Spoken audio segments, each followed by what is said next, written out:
بسم اللہ الرحمن الرحیم۔ ناظرین السلام علیکم۔ آج ایک نئے موضوع کے ساتھ حاضر ہوا ہوں۔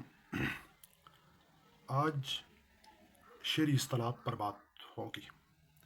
دراصل شعری اصطلاحات پر بات کرنے کا مقصد یہ ہے کہ یہ انتہائی اہمیت کا حامل موضوع ہے۔ یہ اس کا تعلق صرف اردو ادب کے طالب علموں سے نہیں بلکہ مجموعی طور پر تمام طالب علم کسی نہ کسی صورت میں ان اصطلاحات کو پڑھتے ہیں۔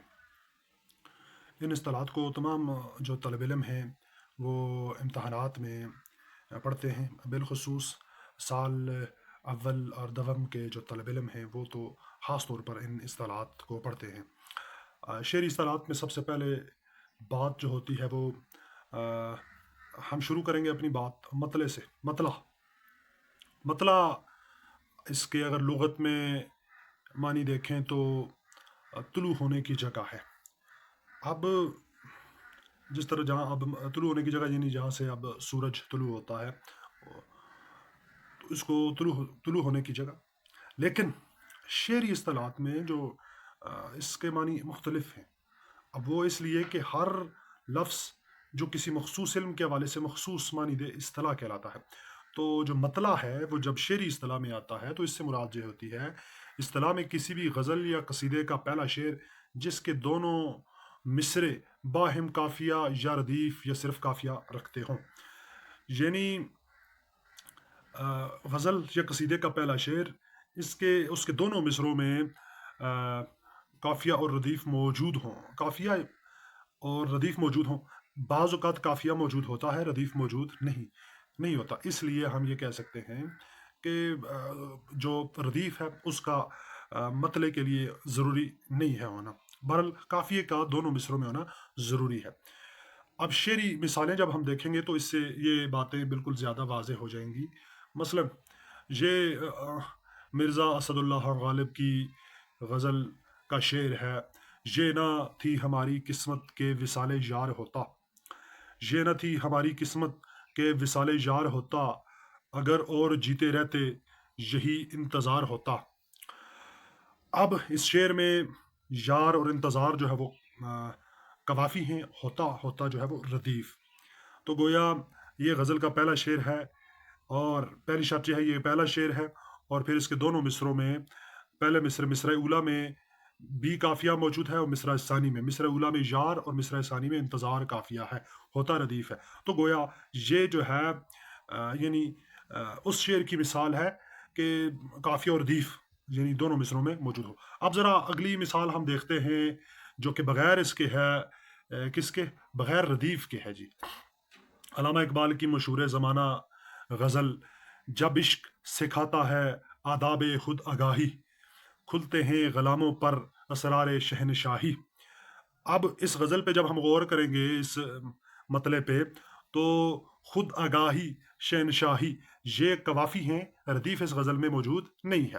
اس لیے یہ ضروری نہیں ہے کہ مطلع کے لیے ہر صورت میں ردیف موجود ہو۔ بعض غزلیں ایسی ہوتی ہیں جن میں جو ہے ردیف موجود نہیں ہوتا، اس لیے ہم جو ہے اس کو اس ایسی غزلوں کو ہم غیر مردف غزلیں کہتے ہیں جس کے متعلق بعد میں بحث کی جائے گی۔ اب جب مطلع کی بحث شروع ہوتی ہے تو اس کے ساتھ ایک اور بحث بھی پیدا ہو جاتی ہے جس میں ہم یہ کہتے ہیں کہ حسن مطلع کیا ہے؟ حسن مطلع کیا ہے؟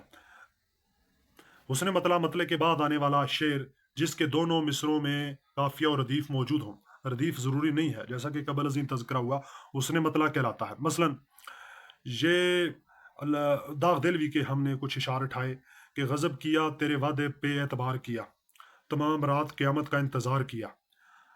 غضب کیا تیرے وعدے پہ اعتبار کیا، تمام رات قیامت کا انتظار کیا۔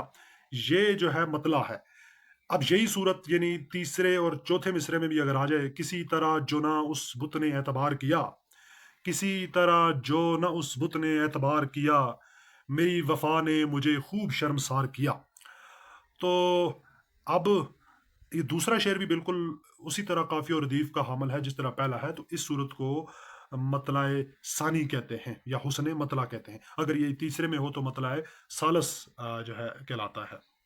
ایسا شعر. اب آگے جب ہم مزید بحث کرتے ہیں تو ہم دیکھتے ہیں کہ اہ، اس کا مقطع مقطع مقطع کے لیے مقطع بھی ظاہر ہے چونکہ غزل کی اہم اصطلاح ہے. مقطع لغوی معنی ہے قطع کرنے کی جگہ، کاٹنے کی جگہ، مگر شعری اصطلاح میں کسی قصیدے یا غزل کے آخری شعر کو جس میں شاعر اپنا تخلص استعمال کرے مقطع کہلاتا ہے. گویا مقطع کے لیے بھی دو شرطوں کا ہونا ضروری ہے، جس میں پہلی شرط یہ ہوگی کہ وہ آخری شعر ہوگا. دوسری شرط یہ ہوگی کہ اس میں شاعر اپنا تخلص استعمال کرے گا. تو تخلص استعمال جب کرے گا یا وہ آخری شعر ہوگا، یہ دونوں صورتیں ہوں گی تو ہم اس کو مقطع کہیں گے. اگر شاعر اس میں اپنا آخری شعر میں اپنا تخلص استعمال نہیں کرتا تو اس کو ہم جو ہے وہ آخری شعر ہی کہیں گے.